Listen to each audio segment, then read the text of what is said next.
চুনাপাথর কোন রাসায়নিক প্রক্রিয়ায় বিয়োজিত হয়?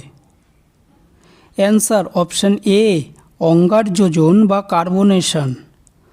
কঙ্গোর বিখ্যাত জলপ্রপাতটির নাম কি? অ্যান্সার অপশান সি স্ট্যানলি জলপ্রপাত।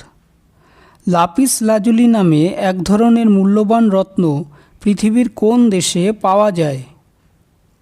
Answer option C Afghanistan. আখ উৎপাদনে ভারতের কোন রাজ্য প্রথম? Answer option B Uttar Pradesh. বায়ুমণ্ডলের কোন গ্যাসীয় উপাদান তাপ শোষণ করে সর্বাধিক? Answer option C carbon dioxide. Elephant গুহা ভারতের কোথায় অবস্থিত? Answer option C Mumbai.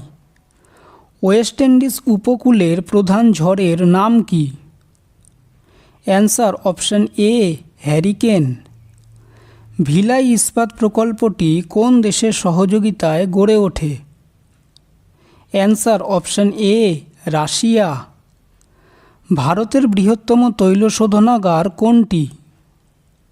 Answer option এ জামনগর। ভারতের কোন এলাকা খনিজ অঞ্চল হিসাবে বিখ্যাত? অ্যান্সার অপশান এ ছোটনাগপুর মালভূমি। খাসি, গারো প্রভৃতি উপজাতিগুলি প্রধানত কোন রাজ্যে বাস করে? Answer option A Meghalaya. Silent Valley কোথায় অবস্থিত? Answer option D Kerala. নীলগিরির সর্বোচ্চ শৃঙ্গের নাম কি? Answer option B Doddabetta. ভারতের ট্রপোগ্রাফিক্যাল ম্যাপ কারা তৈরি করেন? Answer option C Survey of India. কোন প্রণালীর মাধ্যমে ভারত শ্রীলঙ্কা থেকে বিচ্ছিন্ন? অ্যান্সার অপশান সি পক প্রণালী। কলকাতায় পৃথিবীর আবর্তনের গতিবেগ কত? অ্যান্সার অপশান বি ঘন্টায় 1536 কিলোমিটার। তিব্বতে ব্রহ্মপুত্র নদের নাম কি? Answer option A Tsangpo. ভারতীয় প্রমাণ সময় কোন স্থানের স্থানীয় সময়? Answer option B Allahabad. আরাবল্লী পর্বতের সর্বোচ্চ শৃঙ্গের নাম কি? Answer option C Gurushikhar. Carbon dioxide বায়ুমণ্ডলের কোন স্তরে সবচেয়ে বেশি পরিমাণে দেখা যায়?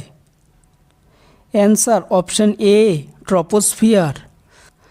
অশ্বক্ষুরাকৃতি হ্রদ নদীর কোন গতিতে দেখা যায়? অ্যান্সার অপশান বি মধ্যগতি। পৃথিবীর দ্বিতীয় উচ্চতম পর্বতশৃঙ্গের নাম কি? Answer option A Godwin Austen. Rajasthan মরুভূমির উপর দিয়ে প্রবাহিত উল্লেখযোগ্য নদীটির নাম কি? Answer option D Luni. Koyali তৈল শোধনাগারটি কোন রাজ্যে অবস্থিত? Answer option C Gujarat. বর্তমানে কোন এককে পৃথিবীর অধিকাংশ দেশে বায়ুচাপ পরিমাপ করা হয়? Answer option D মিলিবার। ভিডিওটি যদি ভালো লেগে থাকে তাহলে ভিডিওটিকে অবশ্যই লাইক করবে, চ্যানেলটিকে সাবস্ক্রাইব করবে আর তোমাদের মতামতটি অবশ্যই কমেন্ট করে জানাবে। ধন্যবাদ।